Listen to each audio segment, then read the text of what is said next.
Eh bien, c'est parti, bonjour à tous. Nous sommes donc le 19 décembre 2025. Nous nous retrouvons pour le dernier cours de l'année civile sur Shalom. On se reverra bien sûr en janvier. N'oubliez pas que vous avez aussi un petit examen à passer en janvier, qui consistera donc il y a un DST, un devoir sur table de 4 heures, où vous devrez mobiliser toutes les connaissances et les compétences que vous avez acquises pour vous confronter à des occurrences justement du terme Shalom et en rendre compte et comprendre de quoi ça parle. Euh, alors, je monte l'écran tout de suite. Donc, on a commencé un cycle d'études de l'expression Béchalom, parce que c'est l'expression la plus fréquente avec le terme, avec le mot Shalom. Au niveau du c'est le syntagme le plus fréquent. Alors, je vous remets Béchalom. Et donc, on a plus d'une trentaine d'occurrences. Un tiers des occurrences du terme shalom dans la Bible, c'est dans l'expression béchalom. Donc, on voit que c'est une expression récurrente, peut-être un peu figée, peut-être voilà, de la vie de tous les jours. On essaie de voir justement les différents contextes dans lesquels cette expression apparaît. On a commencé avec la Genèse, on a vu deux occurrences très proches dans Genèse 26, les versets 29 et 31, où il est question de relations interpersonnelles et même diplomatiques avec des gens dont on pourrait craindre qu'ils soient des ennemis, et finalement on essaie de s'en faire des amis, et on s'entend bien avec eux, et même on va conclure une alliance avec eux, et donc chacun s'accueille mutuellement comme il faut, voilà, et donc on a vu un petit peu l'emploi de Shalom dans ce cadre-là. Alors il y a y compris on disait voilà, l'idée c'est qu'on n'a pas été maltraité, on l'a pas frappé, donc il y a quand même l'idée de prendre soin de la personne physiquement, on va dire. On peut supposer aussi prendre, il y a le bon état physique, donc l'opposé de la maltraitance. Et on voit aussi qu'il y a des implications au niveau relationnel, on va conclure une alliance de paix. On va être, voilà, on va avoir des accords de paix. Alors, dans la même idée, on a deux chapitres, une petite occurrence sur laquelle je ne vais pas passer beaucoup de temps, je vous la signale quand même, c'est dans Genèse 28, versets 20 et 21. Euh, Genèse 28, verset 20. Je vais vous montrer ça à l'écran tout de suite. Tac. Donc les versets 20 et 21. Vous voyez, Jacob se veut, il du père mes gardes sur la route où je vais, s'il me donne du pain à manger et des habits pour me vêtir, si je reviens sain et sauf chez mon père, alors le Seigneur sera mon Dieu. Donc là, on est à l'époque donc de Jacob. Euh, et donc, il entame un périple, vous voyez, voilà, il va lui arriver plein de choses, et évidemment, au cours de ce périple, il peut y avoir de nombreux dangers, il peut être attaqué par des bêtes féroces, il peut être attaqué par des ennemis, etc. Bon, voilà, donc il y a un problème de santé physique, et dans ces cas-là, il compte évidemment sur Dieu pour prendre soin de lui, sur Yahvé.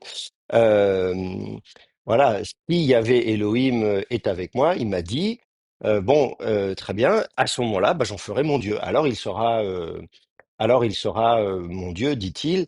Il dit, Veyaha Adonai li l'Elohim. Alors Yahvé sera pour moi pour Elohim. Ce sera lui mon Elohim ou mes Elohim.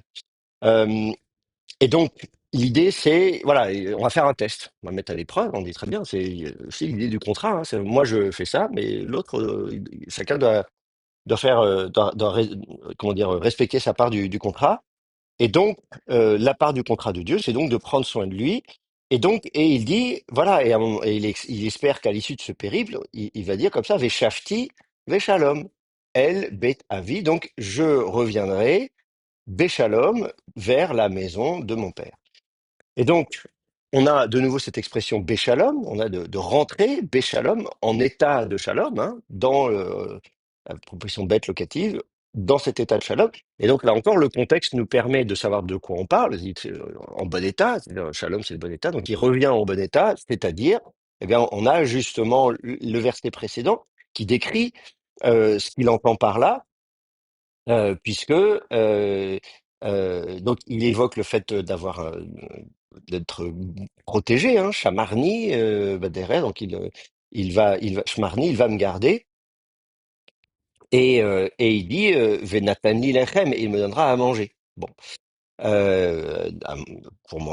pain dans la nourriture à manger, ou veged lilvosh, et des vêtements, hein, beged, pour me vêtir. Bon. Donc, pour lui, on voit qu'il se place sur un plan physique, on va dire, hein, évidemment. Il faut avoir à manger, il faut avoir des vêtements, il faut être protégé. Voilà. Donc pour lui, c'est ça. Si j'ai tout ça, alors ça veut dire quoi? Je vais donc revenir Béchalom. Je reviendrai sain et sauf, on pourrait dire, en bon état, en bonne santé, voilà, en bonne santé. Et donc là, on voit bien que revenir Béchalom, ça veut dire oui, ici on pourrait traduire en bonne santé ou sain et sauf ou voilà, tout va bien. Là, on n'imagine pas qu'il n'explique pas qu'il va faire des belles rencontres et qu'il va être très heureux et qu'il sera zen. Vous voyez, c'est pas ça dont il s'agit. Donc là, on a un sens assez classique. Euh, vous avez des questions là sur Genèse 28? Voilà, non, voilà, je vais pas, voilà, c'est un petit exemple rapide, il n'y a pas grand-chose à dire. Simplement, vous voyez, juste regarder ce qu'il y a au verset 20 est utile pour comprendre ce qu'on veut dire au verset 21. C'est-à-dire qu'en fait, on a il est intéressant dans le sens où il va détailler, il va donner des exemples, parce que sinon on pourrait dire oui, de quoi il parle. Bah là, ça tombe bien, parce que dans le contexte, il nous dit de quoi il parle. Alors, euh, il y a un autre exemple qui est intéressant où là on va se situer sur un autre plan. On va aller faire un tour dans l'Exode. Cette fois-ci, c'est dans Exode 18. Exode 18, 13. Et là, vous allez voir, on est dans un autre contexte. Alors, Exode 18, dans l'Exode, on passe à Moïse, n'est-ce pas? Et on a quitté l'Égypte, hein, puisque rappelez-vous, c'est Exode 14, 15, voilà, l'ange de la mort, la traversée de la mer Rouge, etc. Donc, on a traversé l'Égypte, on n'est pas encore arrivé tout à fait aux 10 commandements du chapitre 20, donc on est entre les deux. Donc là, on entame hein, le périple dans le désert, ce qui est un petit peu compliqué. Et au chapitre 18, c'est là qu'on a le beau-père de Moïse, Jéthro, qui entre en scène. Et, euh, et donc, on doit nous en parler, vous voyez, c'est ça, voilà, Jéthro, beau-père de Moïse. Donc, chapitre 18, on a Jéthro. Et on nous dit, le lendemain, Moïse s'assit pour juger le peuple se tint debout devant Moïse du matin au soir. Et donc, on a ce contexte où le peuple vient présenter ses litiges hein, à Moïse, parce qu'il va juger, il fait office de magistrat, et il les juge. Le beau-père de Moïse vit tout ce qu'il faisait pour le peuple et il dit, que fais-tu là pour ce peuple? Pourquoi es-tu assis là tout seul? Pourquoi tout le peuple se tient-il debout dans le soir? Moïse répond à son beau-père, c'est que le peuple vient à moi pour consulter Dieu. Quand il y a un litige, on vient devant moi, je fais office de juge entre les deux parties, je fais connaître les prescriptions de Dieu et ses lois. Et le beau-père de Moïse lui dit, ce que tu fais n'est pas bien, tu t'épuiseras, toi comme ce peuple qui est avec toi, la tâche est trop lourde pour toi, tu ne pourras pas l'accomplir tout seul. Donc on explique qu'il faut déléguer. Vous voyez, donc c'est des principes de management ou de leadership, on peut pas tout faire tout seul. Donc voilà, déjà, vous voyez, à l'époque, et on dit, bah non, il faut déléguer.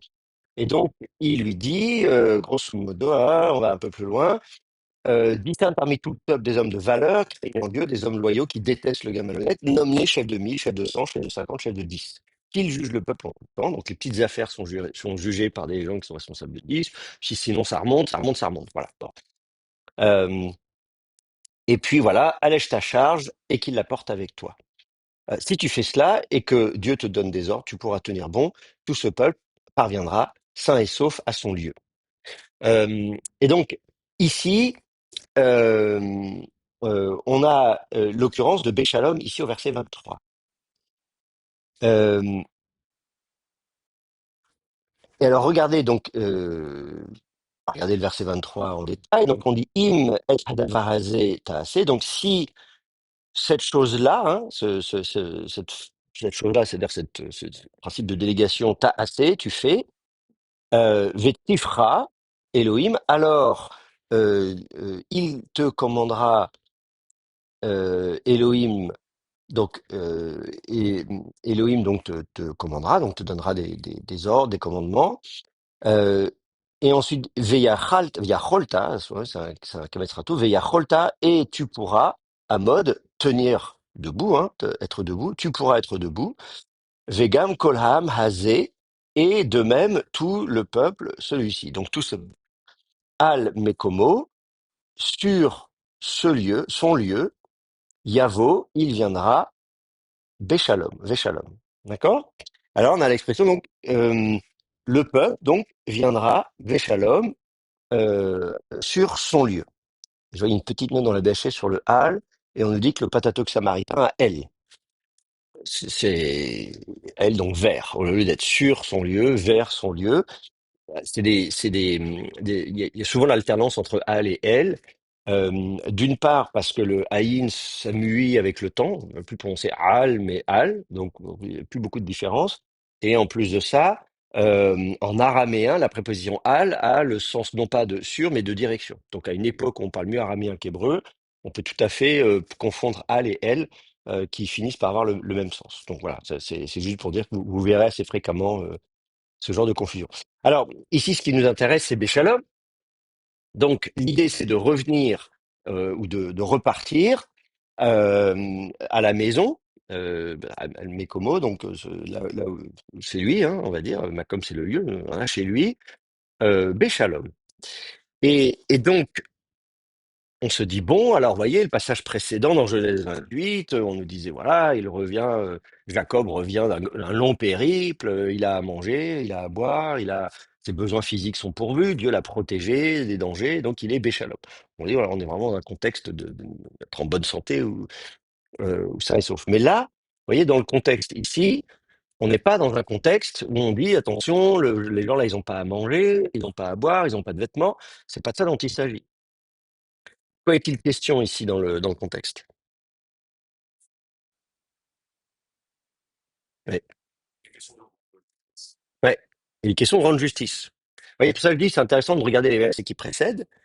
Dans Genèse 28, on dit, voilà, il parle de quoi exactement? Bon, bah, le contexte nous dit, il dit, bah, moi j'ai besoin d'avoir à manger, j'ai besoin d'avoir des vêtements, j'ai besoin d'être protégé.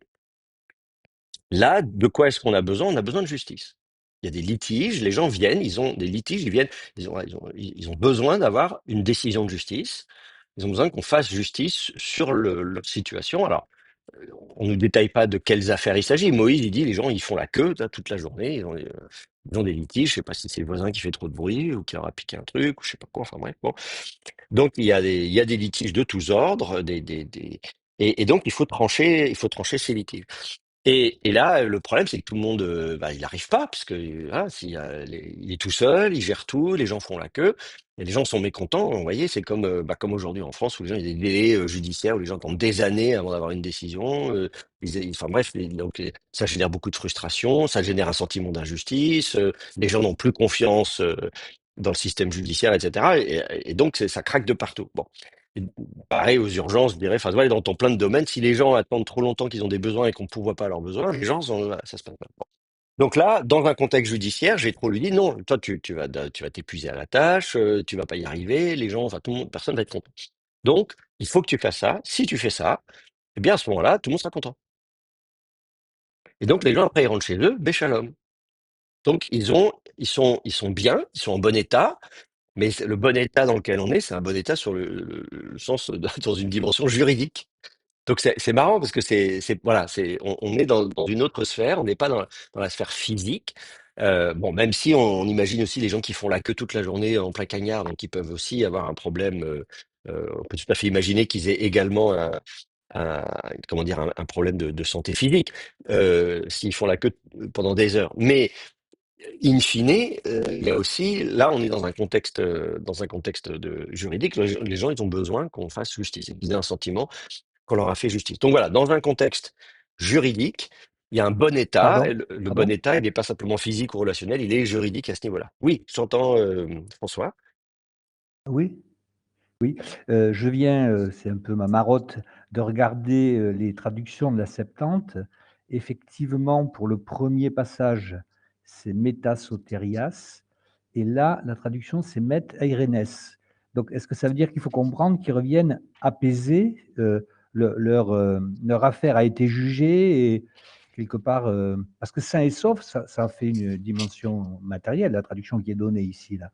Je ne sais pas la traduction de laquelle c'est, mais se mettre à Irénée, ça semble correspondre à ce que vous dites. C'est-à-dire les gens, ils vont revenir chez eux tranquillisés. Est-ce qu'on Ah, pourrait comprendre ça? alors voilà, donc la remarque est de dire que le grec a traduit métairenes ici. On avait déjà discuté la dernière fois justement du fait que le traducteur grec avait utilisé parfois eirénée, parfois soteria. Euh, et donc là, effectivement, on a Eréné qui est choisi. Donc ils repartent apaisés, par exemple, ou quelque chose comme ça, effectivement, dans le sens où tranquillisés ou rassurés, ou voilà, ils ont un sentiment. Là, on n'est pas dans un cas de danger physique, matériel, comme on voyait précédemment. Donc effectivement, on n'est pas dans le cas de là, oh là là, j'avais des ennemis, j'ai été sauvé. Mais je rentre satisfait d'une certaine manière parce que j'ai obtenu la décision de justice, je suis venu, etc. Bon. Et donc effectivement, on est dans ce cadre-là, c'est ce que je disais effectivement. Donc, on voit que le traducteur grec a été sensible, lui, au contexte, pas regarder dans Genèse 28, 21 comment ça avait été traduit, mais effectivement, on avait métasotérias. Donc, vous voyez, donc on voit que le traducteur grec est lui aussi attentif à ce contexte. Et donc, c'est bien si nous faisons attention à ça. Voilà, c'est pas tous les traducteurs qui font attention. Vous voyez, par exemple, la NBS, effectivement, traduit ici sain et sauf, ce qui est pas terrible parce qu'en français, quand on dit sain et sauf, c'est que il y a eu des dangers, on a dû courir, attention, on est pourchassé par des ennemis, on arrive sain et sauf. Alors là, dans le contexte, on voit que c'est pas. Donc la NBS a traduit ça. Je ne sais pas ce qu'a traduit la TOB. La TOB en paix. Bon, voilà, donc c'est déjà un peu mieux. Euh, Tout ce peuple rentrera chez lui en paix. Voilà, donc l'importance de tenir compte du contexte. Voilà. Est-ce qu'il y a d'autres questions ou remarques euh, sur ce passage? Non? Ok. Alors un autre passage rapide pour vous montrer encore l'alternance des sens de Béchalom, c'est dans Josué 10, 21. Euh,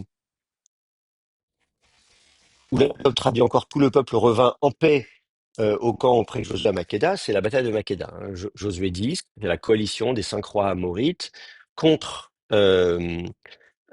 contre les Gabaonites, et donc avec l'aide des Israélites.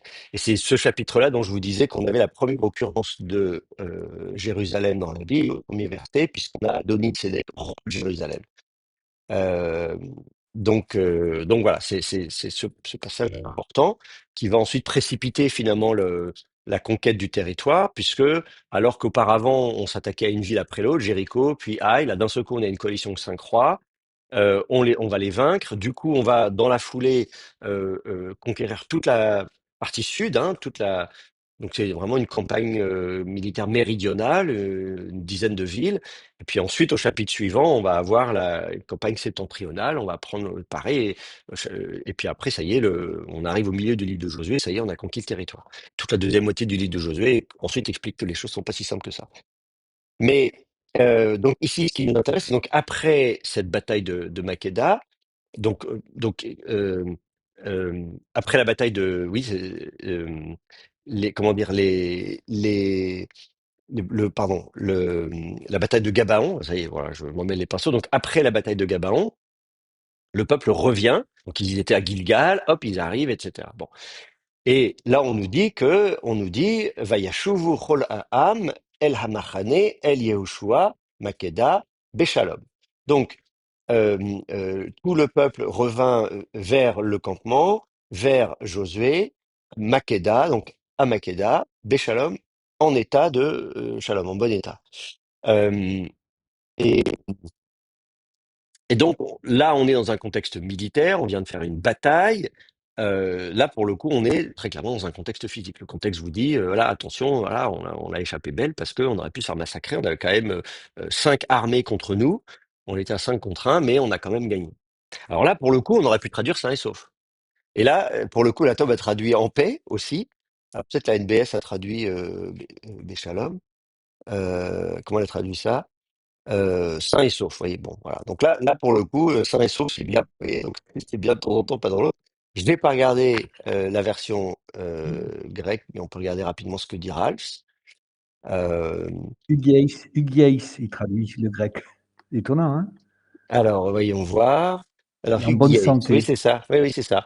Alors, Cela dit, alors j'ai écrit un livre hein, sur Josué 10, hein, où je détaille très précisément et également faire l'analyse de la version grecque du livre de Josué, dont j'explique que le traducteur n'est pas le même que celui que l'équipe de ceux qui ont fait le Pentateuque. Et effectivement, le traducteur grec du livre de Josué s'est donné à cœur joie. Il utilise beaucoup de vocabulaire assez sophistiqué, des doubles préverbes. Enfin, la langue est très intéressante. Probablement pas avant le deuxième siècle avant notre ère, si on en juge l'emploi de certains termes qui ne sont attestés dans un contexte militaire qu'au deuxième siècle avant notre ère, en grec. Euh, Ce qui par ailleurs pas stupide. Enfin, disons d'imaginer que le livre de Josué était traduit au deuxième siècle, c'est pas absurde non plus. Euh, et donc effectivement, il a une langue très fine, il cherche un certain nombre de vocabulaire. Voilà, il cherche à chaque fois la bonne façon de dire les choses plutôt que de se contenter de choses assez classiques. Donc là, on voit bien que au lieu d'utiliser, euh, vous voyez, de dire bête par méta et ensuite utiliser soit derrière, soit Irénée, enfin voilà. Donc, là, il utilise directement hugies, donc euh, qui signifie être en bonne santé en fait. Donc là, il est parce que RN en paix, non, ils n'ont pas signé la paix. Hein. Ouais, RN, on a pas, non, on les a massacrés. Donc, mais ils arrivent vraiment. Là, l'idée, c'est de dire ils sont en bonne santé physique. C'est-à-dire qu'en fait, ils ne sont pas fait massacrer, donc ils sont rentrés comme nous on dirait sains et saufs. Donc, Hugies est une bonne traduction en grec qui tient compte du contexte. Donc là, on voit bien que la méthode de la philosophie de traduction est différente, effectivement, puisqu'il cherche à bien rendre compte de ce dont il s'agit. Et donc, on a parfois le même mot hébreu traduit de façon très différente en grec, parce qu'il va chercher à chaque fois à comprendre de quoi il s'agit. Voilà, donc ça c'est intéressant, et effectivement, de relever ça. Euh, et donc, la différence précisément entre le fait d'être en paix, là, en disant, voilà, euh, et- ou dans le contexte ici, on voit bien que les gens sont pas paisibles. Hein. On n'imagine pas qu'on sort d'une bataille en disant tout va bien, la vie est belle, je fais une petite balade. Non, pas du tout. Ils sont certainement exténués, ils sont fatigués, ils sont voilà, bon, moi. Mais donc voilà, on peut on peut désigner le fait d'être qu'on est en bon état physique, et le bon état physique, c'est veut pas dire forcément être tranquille. C'est pas forcément la tranquillité euh, ou l'apaisement, y compris physique, c'est pas juste prendre son pouls en disant ça va, tout va bien. Il y a un exemple qui est encore plus flagrant que ça, c'est dans Juge, au chapitre 8, verset 9. Si vous avez encore des questions, des remarques là sur ce passage? Non. Bon, voilà, il y a rien d'extraordinaire. Je voulais vous montrer un peu un ou deux contextes militaires. Euh, mais il y a un contexte qui me paraît plus intéressant quand il s'agit de la bataille. Euh, Parce que vous allez voir la suite. Alors attendez. Euh, donc, il est question ici, pour garder le contexte, donc de bataille, voilà, c'est Gédéon. Euh, donc, il s'agit de partir, partir bon. Donc, Gédéon, verset 4, arriva au Jourdain, il le passa, lui, les 300 hommes qui étaient avec lui, ils étaient épuisés, mais continuaient leur poursuite. Il dit aux gens de Sukkot, donnez, je vous prie, des pains ronds aux hommes qui m'accompagnent, car ils sont épuisés. Je suis à la poursuite de Zéba et de Tsalmouna. Les rois de Madian, les chefs de Sukkot répondirent, Zéba et Tsalmouna sont-ils déjà en ton pouvoir pour que nous donnions du pain à ton armée? Alors j'ai on dit, eh bien, lorsque le Seigneur m'aura livré Zéba et Tsalmouna, je vous châtierai avec des épines du désert et avec des ronces. De là, il monta à Pénuel et fit aux gens de Pénuel la même demande. Les gens de Pénuel lui répondirent comme m'avaient répondu les gens de Sukkot.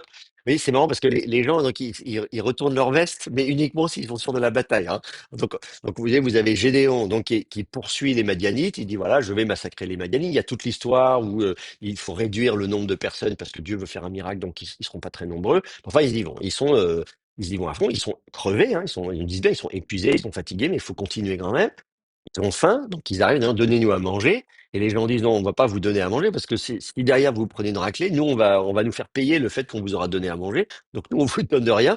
D'abord, vous remportez la victoire. Une fois que c'est vous qui êtes les patrons, là, on vous donnera à manger.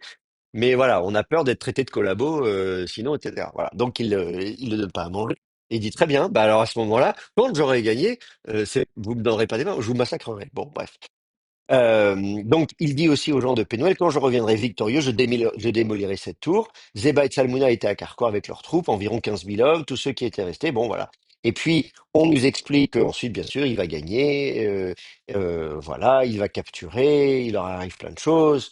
Euh, Et puis ensuite, il revient, il vint trouver les gens de Sukkot. Vous vous souvenez ce que vous m'avez dit? Sont-ils déjà en ton pouvoir, etc. Alors il prit les anciens de la ville, ainsi que des épines du désert et des ronces pour corriger les gens de Sukkot, donc il les frappe avec quand même avec des épines et des ronces. Hein, c'est pas juste voilà. Bon. Il démolit aussi la tour de Pénuel, tua les gens de la ville, etc., etc. Bon, ouais. Donc c'est pas un gars super. Il est pas très zen. Mais alors, ce qui m'intéresse, donc, c'est au verset 9 qui a donc l'occurrence qui m'intéresse. Regardez le verset 9. On nous dit Vayal Misham, Pénuel. Donc, euh, on nous dit. Alors, attendez. Non, c'est verset 9. Voilà, c'est ici. Euh, euh, Vayomer Gamlean chez Pénuel. Donc, il dit alors également aux hommes de Pénuel, les morts, c'est-à-dire, de point virgule guillemets, Béchouvi, dans le retour de moi, donc c'est lorsque je reviens. Béchalom, donc là il dit, voilà, Béchouvi Béchalom, lorsque je reviens en paix, alors ou en shalom, lorsque je reviendrai en shalom, et il dit, et tot, je briserai, et, donc c'est le verbe natat, le noun a été assimilé, c'est un verbe pénoun, et tot, donc je briserai, et hamigdal hazé, cette tour. D'accord? Voilà. Et vous avez vu dans la suite du texte que c'est ce qu'il fait. Donc, si vous hein, lorsque je reviendrai en paix, je vais démolir cette tour. Bah non, enfin si on dit je reviens genre paisiblement, tout tranquille, ah, c'est bien, la vie est belle, les petits œufs de gazou, blam, je détruis la tour. On dit non, il y a un problème. Donc évidemment, vous pouvez pas traduire en paix. On va dire je reviendrai en paix. Et on voit bien que Shalom ne désigne pas du tout la notion de paix ici.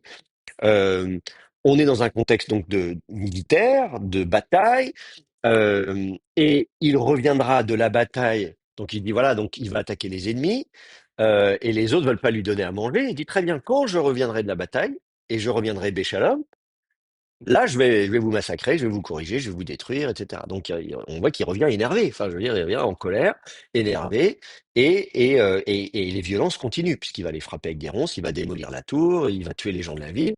Donc la violence va continuer. Donc être Béchalom n'est pas du tout incompatible avec la violence. On peut tout à fait revenir Béchalom et être violent. Et détruire la tour, massacrer les gens, fouetter les anciens, etc. Donc il est excité et il est violent. Oui, pardon? Oui, oui. Le traducteur à gauche là a mis, victorieux. Est-ce que ça veut pas dire, bon quand mon affaire sera réglée avec les autres, hein, c'est-à-dire, elle sera achevée au sens, où on l'avait vu? Alors, Et la ce qui est question très étonnant, c'est- c'est que la Septante traduit à Irénée là du coup, ce ouais. qui me paraît très bizarre. Alors, donc, la remarque porte sur la traduction française et grecque. Je répète pour ceux qui sont là. En français, la Oui, NBS dit je reviendrai victorieux, et en grec, on traduit métérénès. Alors de quoi? Alors je suis pas là pour discuter des traductions. Je suis là justement pour dire qu'il faut se méfier des traductions d'une certaine manière. C'est la preuve encore que dans le contexte, on l'a vu, c'est le bon état. Béchalom, c'est le bon état. La question, c'est sur quel plan on se situe. Là, on est dans un contexte militaire. Donc revenir d'une bataille Béchalom, ça veut dire d'une bataille sain et sauf, en bon état. C'est-à-dire il aurait pu mourir. Donc il dit quand je reviendrai Béchalom. Alors évidemment c'est traduit par victorieux. Alors non, effectivement victorieux, il ne dit pas je reviendrai victorieux, il dit je reviendrai en bon état. Alors évidemment revenir en bon état, il y a deux options, soit il est victorieux, soit il s'est enfui et ils ont pas réussi à le rattraper. Et donc je suis revenu sain et sauf. Bon, donc dans le texte concrètement il va revenir victorieux effectivement. Mais c'est vrai que le terme hébreu ici n'évoque pas la victoire. Il évoque simplement le fait que il va revenir en bon état, il va revenir sain et sauf. Donc oui, il va revenir sain et sauf de la bataille. Et donc, puisqu'il reviendra sain et sauf et qu'il sera en bonne santé, il sera en forme, hein, et donc il sera en état de pouvoir leur mettre une raclée et démolir la tour, etc., etc. Donc oui, il aurait fallu traduire ici sain et sauf. Je ne sais pas ce qu'a traduit la Tob. Euh, Si je reviens sain et sauf, je renverserai cette tour. Alors c'est marrant parce que la top dit si je reviens sain et sauf, alors que là, il n'a pas de doute là-dessus. Hein. Il dit Béchouvi Véchalom. Donc c'est quand je reviens, c'est pas im ou c'est pas je sais pas pourquoi les traductions françaises elles sont. elle prennent toujours des libertés comme ça. C'est pas terrible, hein? C'est pas terrible. Bref, enfin, voilà. Bon, bon, donc vous avez bien fait d'apprendre l'hébreu, vous voyez, vous avez bien fait d'apprendre l'hébreu et le grec. Donc ici, ce que je trouve donc, ce que je veux retenir de ce passage, c'est que là encore, l'idée d'être béchalom et la notion de shalom n'est pas du tout incompatible avec la violence, puisqu'au contraire, on voit que dans le même temps, il revient, il est béchalom, il dit regardez les gars, je suis béchalom, et il va donc détruire la tour, tuer les gens, etc. Donc voilà, il n'y a pas d'incompatibilité entre la notion de shalom et la violence, ce qui est donc très éloigné de la notion de shalom qu'on peut avoir en tête. Voilà. Euh, Bon, il y a une autre occurrence dont je juge, mais je ne vais pas trop la lire ou pareil. Il y a l'absence de guerre, effectivement. Bon. Donc ça, oui, voilà. Euh, mais dans le même état d'esprit, je cherche surtout des occurrences qui vont à l'encontre de la notion qu'on a hein, de paix, où justement on se rend compte que là, le shalom n'évoque pas le fait d'être paisible ou pacifique, ou etc., etc. Donc là, il y a une autre occurrence que je trouve plus intéressante, c'est un roi 2,5. Dans un roi 2,5, on écrit comment Euh, dans un roi 2,5, on est encore dans un contexte militaire et nous lisons, de plus, tu sais ce que m'a fait Joab, fils de Sérouia, ce qu'il a fait aux deux chefs des armées d'Israël, à Avner, fils de Ner, et à Amasa, fils de Yetzer. Il les a tués, versant en temps de paix le sang de la guerre.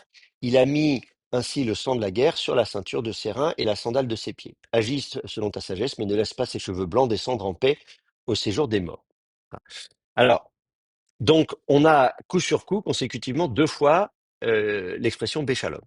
Donc ça, je trouve ça intéressant d'avoir dans deux versets consécutifs l'expression Béchalom dans des contextes différents. Euh, et donc, il va bien falloir comprendre de quoi il s'agit. Euh, l'idée, là, on va se venger de Joab parce qu'on considère qu'il a mal agi et qu'il faut donc lui faire payer ce qu'il a fait. Et donc, et on nous explique proche. Voyez? Et si on regarde le verset 5, donc Vegamata Yadata, et donc, et toi aussi, tu sais que Yadata et Asher, ce que Asa a fait, lit à moi Yoav, Ben Serouya, euh, et là on va détailler. Asher, que Asa il a fait, Lishne, Saré, Tivot, donc aux deux princes, aux deux chefs Tivot, donc des armées Israël,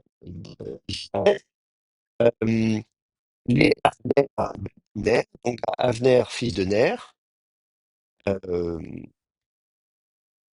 Véléamassa. Non, je trouve ça amusant que Avner s'appelle fils de Ner, puisque Ner c'est la lumière, et Avner, Av c'est le père, père de Ner, qui est donc le fils de Ner, donc le père est Ner, bref.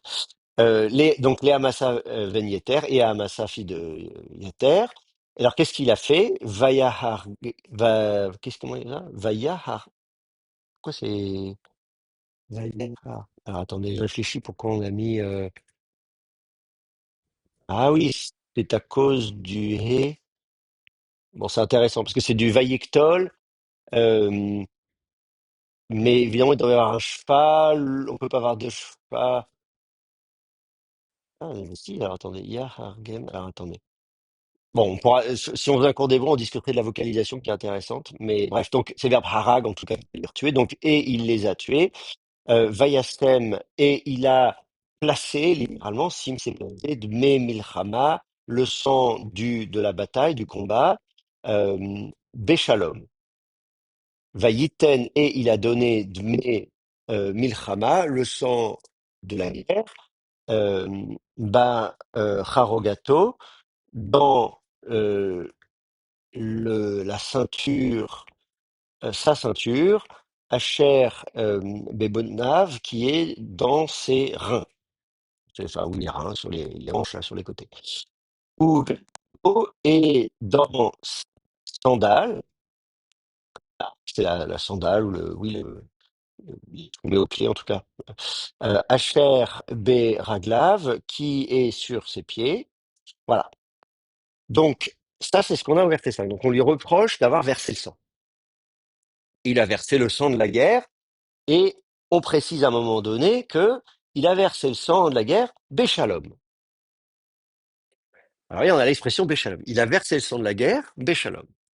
Alors, certes, on a vu précédemment que Béchalom, le fait d'être Béchalom n'exclut pas la violence. On peut revenir d'une bataille Béchalom, comme Gédéon, et derrière massacrer des gens. Donc on peut être à la fois Béchalom et être violent. Alors, mais là, dans le contexte, on dit il a versé le sang de la guerre Béchalom. Alors, est-ce qu'il a fait en étant lui-même sain et sauf? Est-ce qu'il l'a fait en étant même en paix lui-même intérieurement? J'ai versé le sang de la guerre paisiblement. J'ai tué des gens, mais je l'ai fait de façon très paisible. Hein. Je l'ai fait très tranquillement. Voilà. Euh, donc c'est ça la question. Il faut comprendre euh, ce que cette expression signifie dans ce cadre-là. Là, c'est quand même intéressant. Alors, est-ce que vous avez des idées?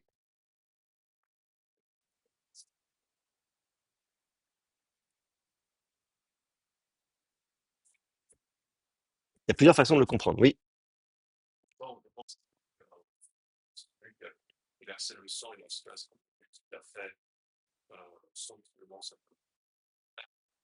Mhm.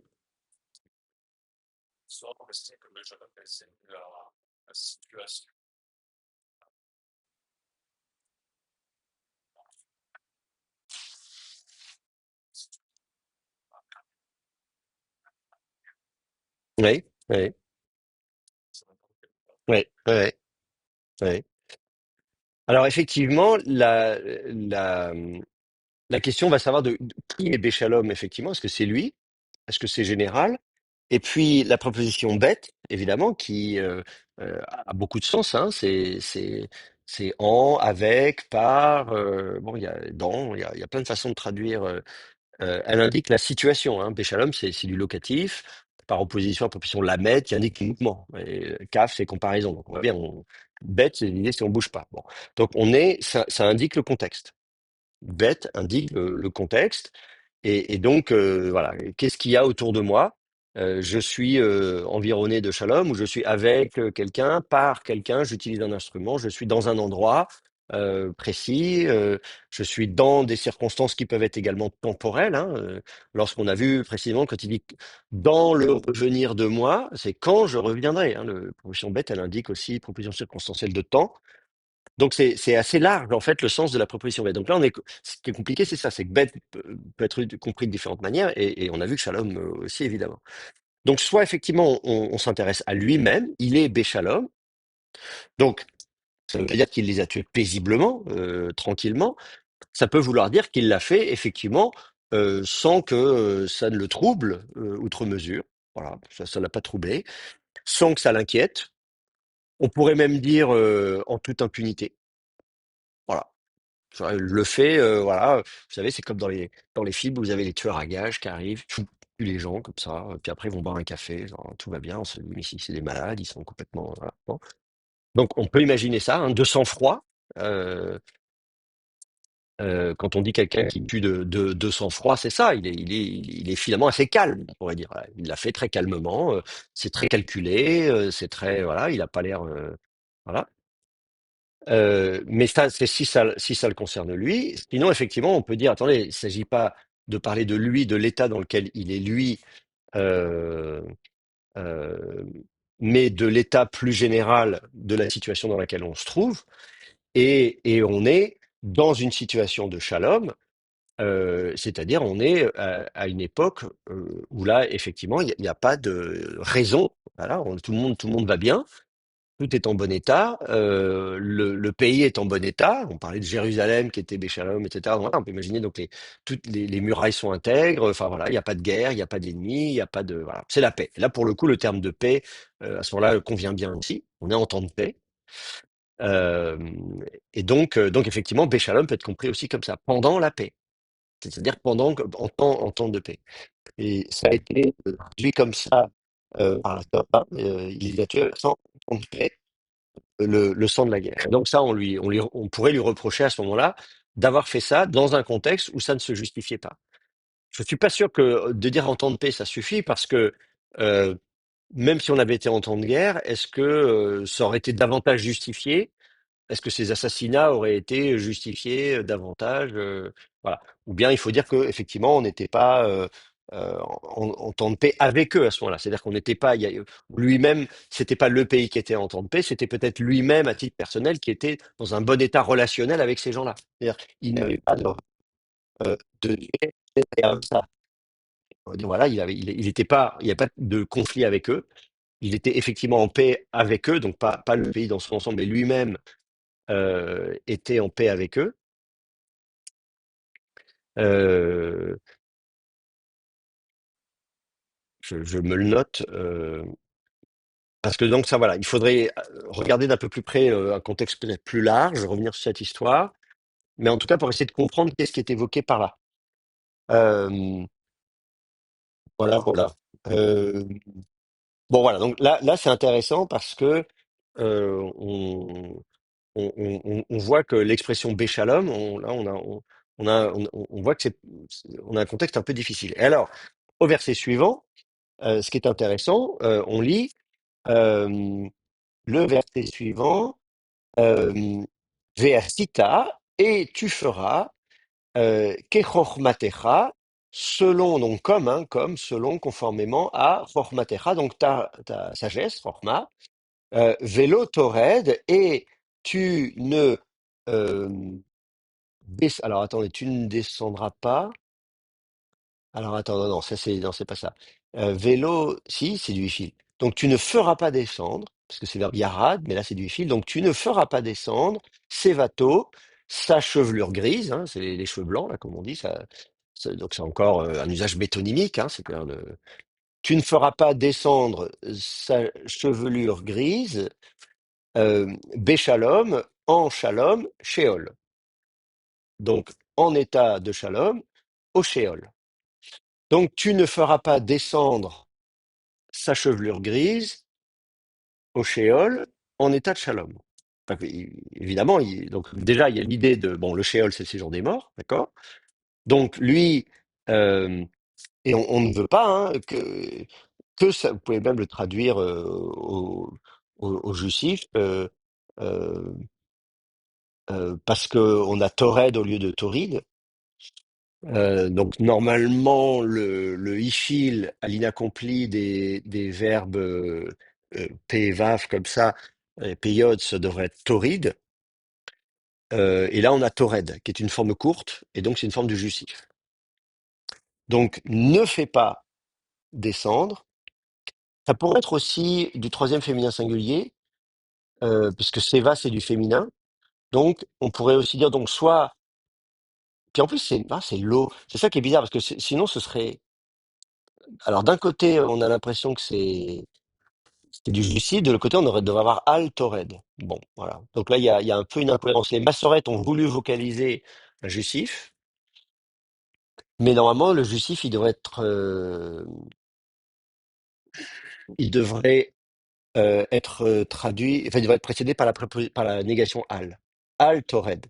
Bon, en tout cas, c'est soit ne fais pas descendre sa chevelure, etc., ou bien, oui, ouais.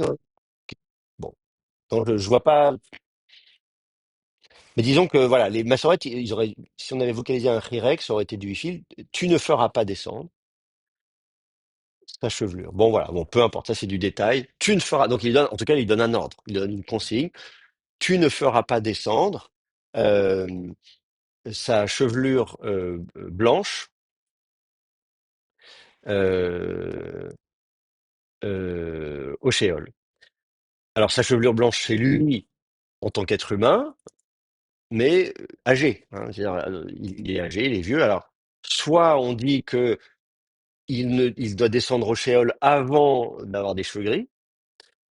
Euh, ou bien on dit oui, il est déjà âgé, hein, il est déjà vieux, mais il ne faut pas le laisser. Dans tous les cas, il ne faut pas qu'il descende au shéol, béchalom, euh, donc en bon état. Et là, on a déjà évoqué le fait de mourir ou de rejoindre ses pairs. On a vu dans la Genèse l'idée de rejoindre ses pairs, Béchalom, en bon état. Donc, si on meurt, c'est qu'on n'est pas spécialement en bonne santé. Euh, Là, donc contrairement à quelqu'un qui mourrait d'une belle mort, d'une mort paisible, en disant voilà, il est mort, tout va bien, il était bon, il est vieux certes, mais sinon tout allait bien et donc il est mort d'une mort naturelle, on pourrait dire, en étant vieux. Là, on dit non, tu ne vas pas le laisser finir sa vie tranquillement et mourir tranquillement, d'une certaine manière. C'est ça dont il s'agit. Alors là, donc on avait vu ça dans Genèse 15-15. Euh, donc là, l'idée, c'est voilà, d'agir. Hein. Tu ne le feras pas descendre, j'ai envie de le faire descendre. Si c'est toi qui le fais descendre au Sheol, c'est-à-dire que tu le tues. Donc il y a vraiment l'idée, voilà, tu laisses pas les choses se faire comme elles se feraient naturellement, donc pas d'une mort naturelle.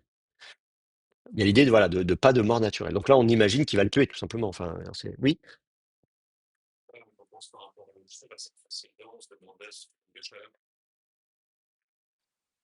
Mm,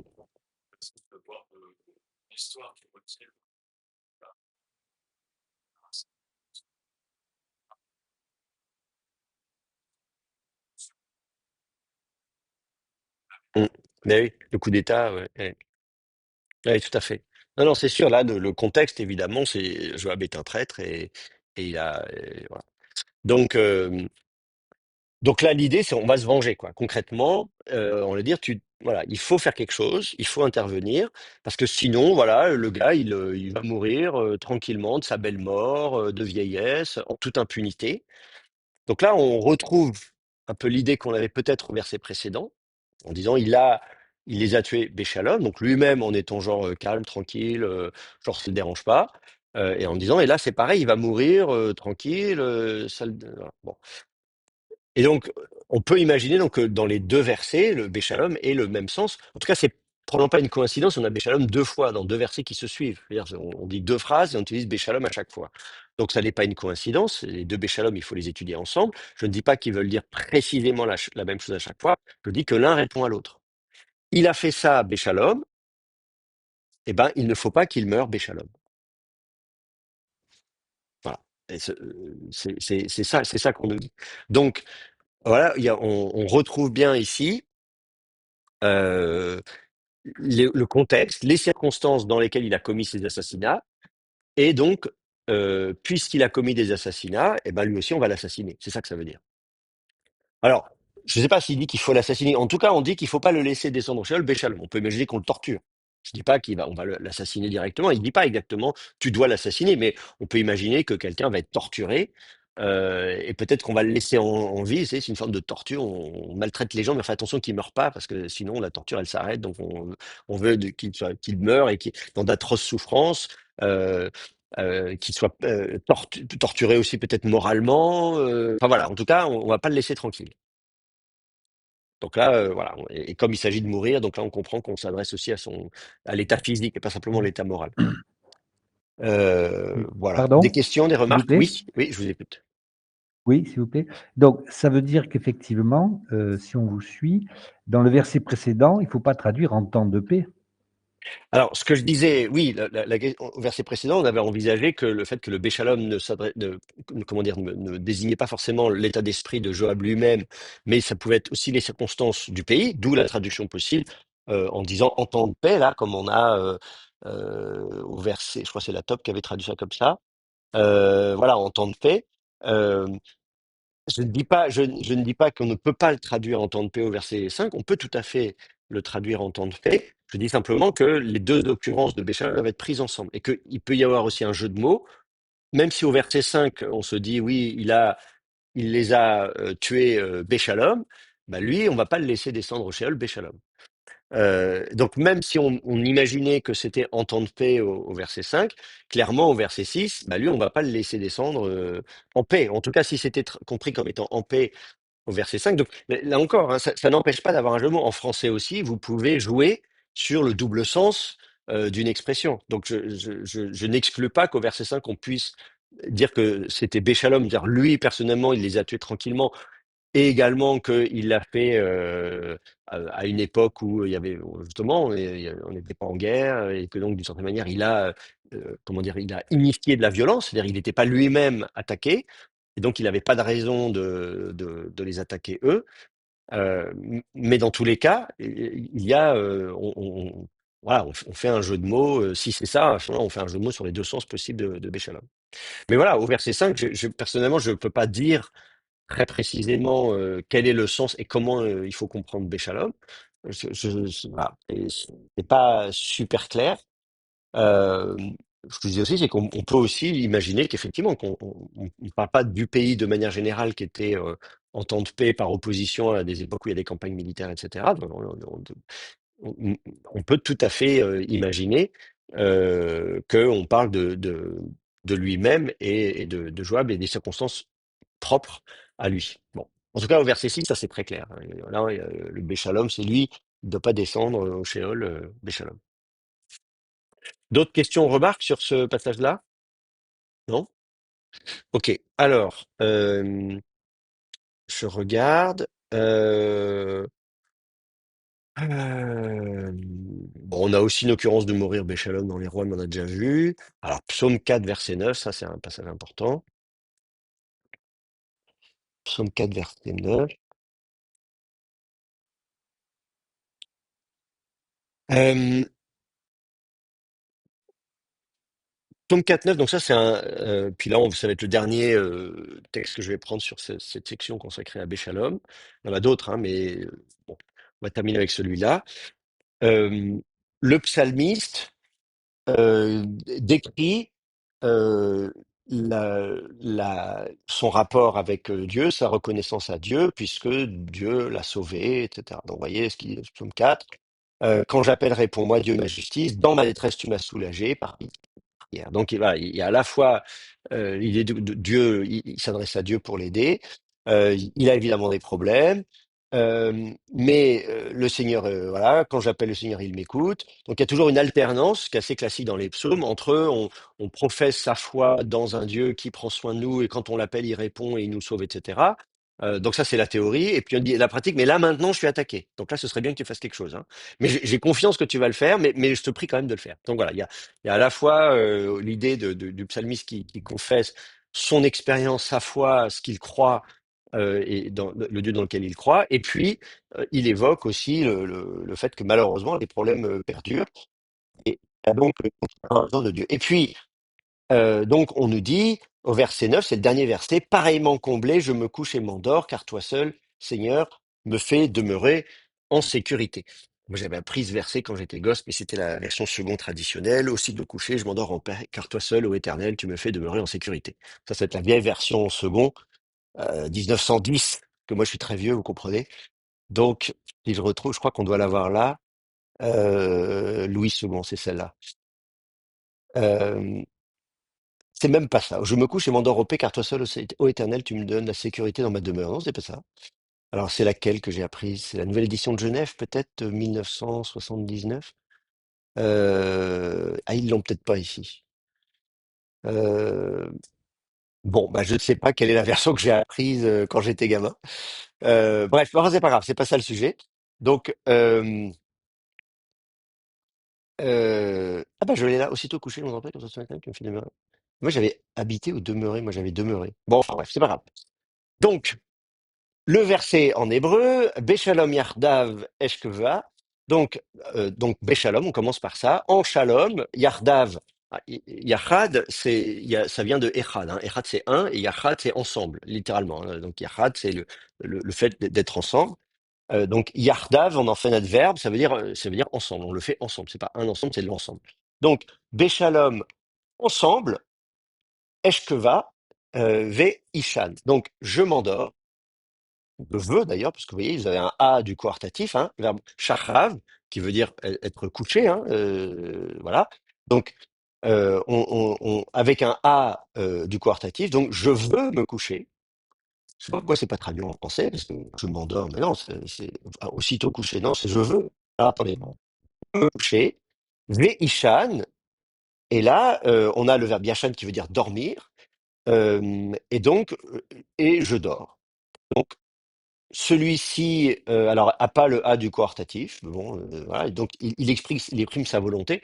C'est pas la première fois, d'ailleurs, je note que dans les psaumes, on a du coartatif, euh, et c'est pas traduit en français. Vous savez, il y a ce psaume qui dit «Je réveillerai l'aurore», etc. On avait fait des cantiques là-dessus. C'est du coartatif, «Je veux réveiller l'aurore». Et donc, c'est super. On a ça dans plusieurs psaumes, le psaume 57 notamment, tout ça. Et, et, et, euh, et c'est intéressant parce que le psalmiste, il exprime sa volonté. C'est-à-dire, je réveillerai l'aurore. C'est-à-dire, je veux. C'est-à-dire, il dit, voilà, je veux pas me laisser réveiller par le soleil. Je veux. Voilà. Bon, enfin, bref, bon, je vais pas me mettre à prêcher, mais je veux dire, c'est quand même important de noter quand on a un A du coartatif, de dire, il exprime la volonté. Donc, qu'est-ce qu'il veut? Il veut se coucher. Ishan et dormir, et je dors. Donc je veux me coucher et je dors. Bon. Et les deux opérations yardav, ensemble, d'un coup, tac, en même temps, d'un même coup, les deux opérations, je me couche et je m'endors. Donc on dit voilà, je me couche et tac, d'un coup, comme ça, en même temps, pas besoin de gigoter trois heures dans mon lit. Puis c'est que parce que lorsque Ata, toi, Adonai, Seigneur, Levadad, seul, toi seul, hein, la Vétar pour la sécurité, Toshiveni, verbe yashav, siéger, demeurer, habiter de manière générale, tu me fais habiter. Donc, il dit, voilà, il explique dès lors que il y avait le fait demeurer la Vétar en sécurité, eh bien, il va pouvoir se coucher et s'endormir d'un coup, béchalom. Alors, c'est pas la première fois qu'on voit Bétar et Shalom dans le même verset. On avait déjà vu ça, où la sécurité était associée au Shalom. Donc Dieu fait demeurer en sécurité. Je suis dans ma tente ou dans mon palais. Si vous dites que David avait un palais et que c'est David qui a écrit ce psaume, voilà. Donc on l'imagine chez lui tranquillement et il est en sécurité. Donc voilà, il y a tout ce qu'il faut. Soit on est dans de la pierre, il y a les forteresses, la forteresse, les murailles, les fortifications, tout va bien, etc., etc. Il y a des gardes, tout va bien. Ou bien s'il est dans la tente dans le désert, le jeune David peut-être qui dort avec son troupeau. Voilà, il a peur évidemment des lions, des ours, des machins, etc. Mais non, malgré tout, euh, il sait que Dieu est là. Et d'ailleurs, celui qui le fait demeurer en sécurité, on dit, bah, c'est pas les murailles, c'est pas les gardes, c'est Yahvé. Et c'est Yahvé seul, hein, les Vadad. Donc, il dit, toi seul, Seigneur, tu me fais habiter en sécurité. Et à partir du moment où j'ai la sécurité, bah, je dors sur mes deux oreilles, comme on dit. Je peux dormir voilà, à point fermé ou prenez l'expression qui vous plaît le plus. Donc là, puisqu'il est question de sécurité, on voit bien il fait pas allusion à sa santé physique. Il dit pas je suis en bonne santé dans le sens la semaine dernière j'étais enrhumé, j'avais de la fièvre, mais là ça va mieux. Donc toi Seigneur, tu me donnes la bonne santé et donc c'est pour ça que je dors bien. Parce que sinon j'ai le nez bouché, je ronfle, je sais pas quoi. Vous voyez ce que je veux dire? C'est pas ça. Donc là le contexte n'est pas le contexte de santé physique, c'est le contexte de sûreté, de sécurité et donc de quiétude. Je suis tranquille. Donc là, pour le coup, on peut traduire paisiblement. On peut traduire, là, il y a vraiment cette idée-là, c'est-à-dire de quiétude, de bien-être intérieur, de bon état moral. Je suis tranquille, je ne m'inquiète de rien, je n'ai pas à garder un couteau sous la main en me disant qu'est-ce qui va se passer, qu'est-ce qui va m'arriver dans la nuit. Voilà. Là, on a l'expression Béchalom à ce niveau-là. D'accord? Donc, pour résumer, vous n'avez pas de questions sur ce verset, pas de remarques, ça va? Bon, voilà. C'est un joli verset, hein, vous pouvez l'apprendre par cœur, ça vous fera du bien. Alors, la conclusion de cette petite enquête sur Béchalon. Euh, une première chose, c'est qu'on peut toujours traduire par en bon état. Voilà. On peut toujours revenir au sens de base. Euh, être Béchalom, c'est être en bon état. Et donc ça marche à chaque fois. Alors c'est moche comme traduction, hein, je dis pas que, hein, mais au moins, euh, moi j'ai fait le test. Je vous dis à chaque fois vous pouvez traduire en bon état. Voilà. Ça marche à chaque fois. En revanche, si vous voulez préciser du niveau, à quel niveau on se place, sur quel plan on se situe, là, on comprend que ça devient un peu plus compliqué et qu'il y en a plusieurs. Donc, déjà, on a un bon état individuel. On a vu déjà, il y a la difficulté de savoir si c'est individuel ou personnel ou collectif. Donc ça, c'est un premier, ça, c'est une première question à se poser. Est-ce qu'on parle d'une personne, un individu, ou est-ce qu'on se place sur un plan collectif? Et si c'est un bon état individuel ou personnel, à ce moment-là, on a vu que est-ce qu'on se place sur un plan physique ou sur un plan moral? Donc un bon état physique, ça peut être la bonne santé, ça peut être le fait d'être sain et sauf. Regardez, je reviens de la guerre, voilà, je me suis pas pris une flèche, voilà. Euh, euh, et le bon état moral, c'est-à-dire à l'intérieur, je suis tranquille. Voilà, moi je suis calme, je suis pas inquiet, je suis pas embêté, je suis pas, voilà, tout va bien. On a vu que le bon état peut être collectif ou relationnel. Ne pas, c'est-à-dire où il y a au moins deux personnes. C'est pas juste moi tout seul qui suis en bon état, c'est je suis en bon état par rapport à quelqu'un d'autre, ou avec quelqu'un d'autre, ou avec un ensemble de personnes. Et là, on peut être dans un contexte social, euh, avec des gens, mes voisins, etc. Voilà. On a vu un contexte juridique, on a vu un contexte politique, c'est-à-dire enfin, une alliance, un traité de paix avec voilà, les nations environnantes, etc. Donc là, là encore, si c'est pas moi tout seul, mais c'est avec quelqu'un d'autre ou un groupe d'individus, est-ce que c'est le pays lui-même? Donc là, il y a la paix sociale, comme on dit. Donc tout fonctionne bien, les rouages, etc. Dans un cas particulier, on a vu un cas où c'était juridique, même plus précisément. La justice est rendue de telle manière que voilà, elle est fonctionnelle, elle n'est pas voilà, tout roule, la mécanique est bien huilée, et aussi les contextes politiques. Donc tout ça, vous allez pouvoir le trouver. Et effectivement, on a vu que c'était pas évident, toujours évident de savoir euh, si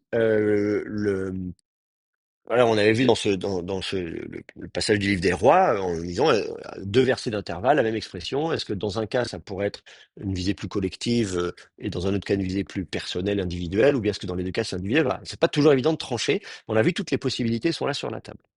D'accord? Bon. Euh, Pas de questions, pas de remarques? Non. Alors, j'ai reçu par mail une question sur le fait que, outre l'expression béchalom, on a l'expression l'échalom, effectivement, dans la Bible. Alors, vous voyez, les shalom, alors, ah oui, c'est dans la NBS, ça va pas aller. Hop, on va chercher la BHS. Hop. Et donc, les suivis de shalom.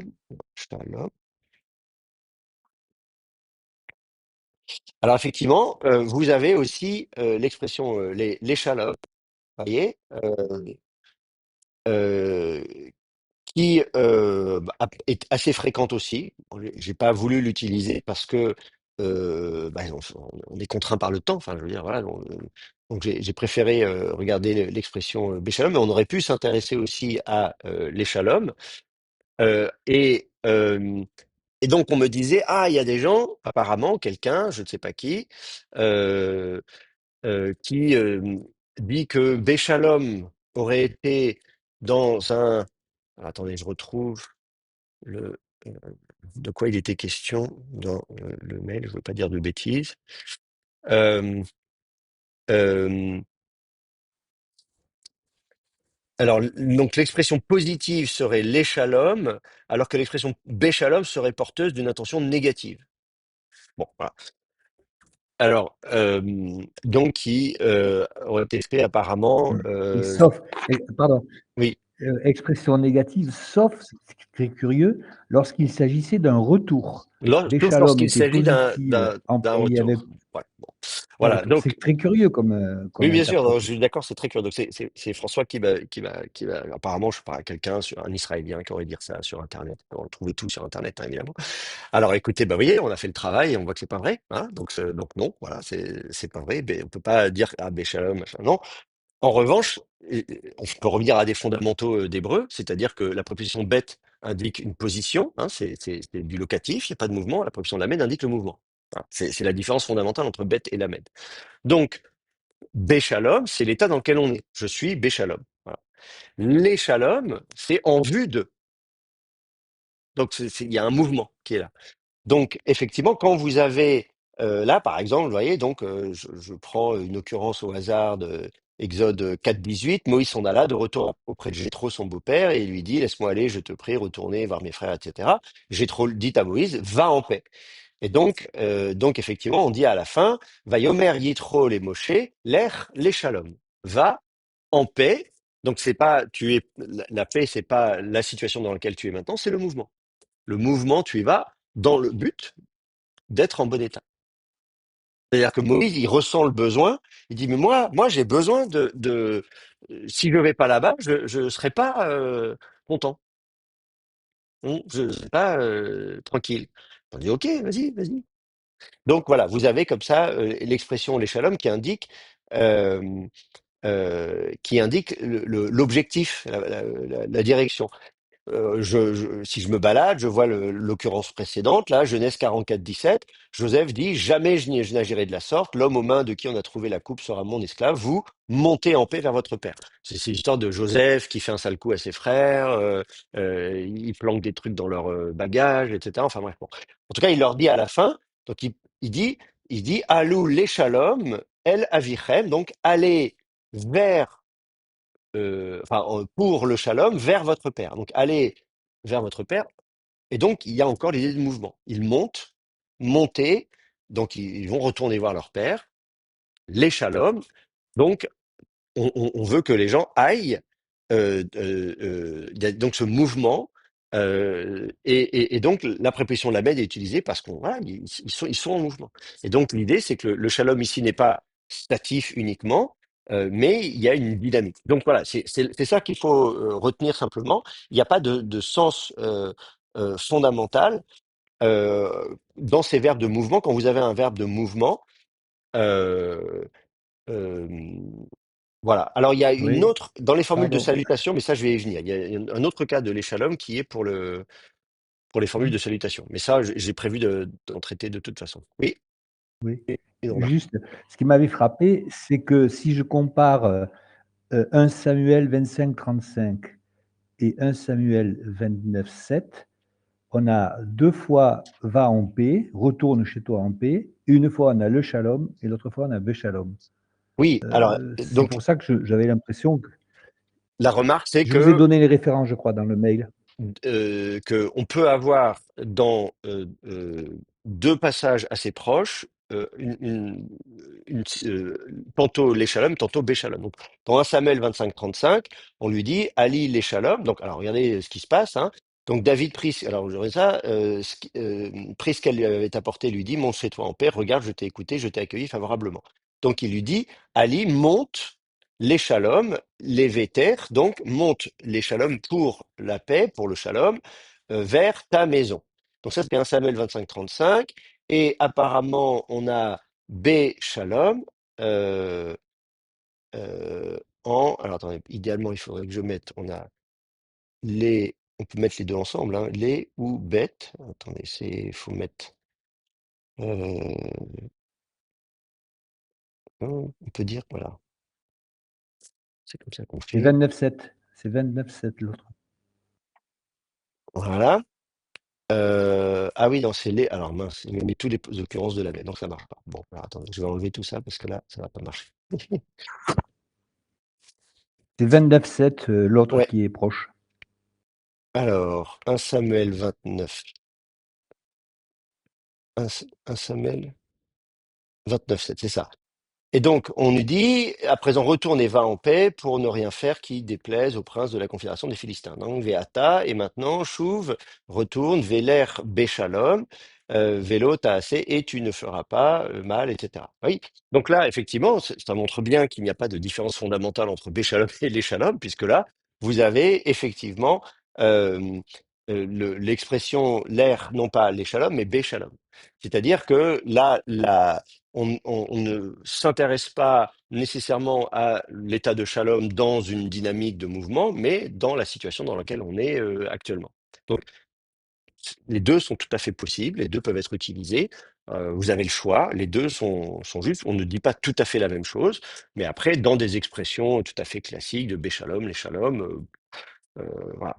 On peut même avoir des cas où vous n'auriez pas aucune préposition, puisque en hébreu, on sait qu'on peut avoir des compléments circonstanciels qui sont exempts de préposition. Donc, voilà, on va caractériser la situation de Shalom. Donc, moi, ça me surprend pas qu'on puisse avoir de façon interchangeable des shalom, les shalom. Là encore, il n'y a pas de notion tantôt positive, tantôt négative, etc. On évoque le bon état. Il faut surtout s'intéresser de savoir de quel état on parle. Voilà. Et ensuite, effectivement, le fait de l'introduire par la proposition bête ou lamed. Regardez dans le psaume 4.9, on avait béchalom et on avait lavetar. Tu me fais demeurer lavetar, donc en vue de pour la sécurité. Nous, en français, on va dire tu me fais demeurer en sécurité, quelque chose comme ça, en sûreté. On va mettre le en dans les deux cas. Je m'endors en paix parce que tu me fais demeurer en sécurité. Alors qu'en fait, en hébreu, on a d'un côté bête, la préposition bête, de l'autre côté la préposition lamed.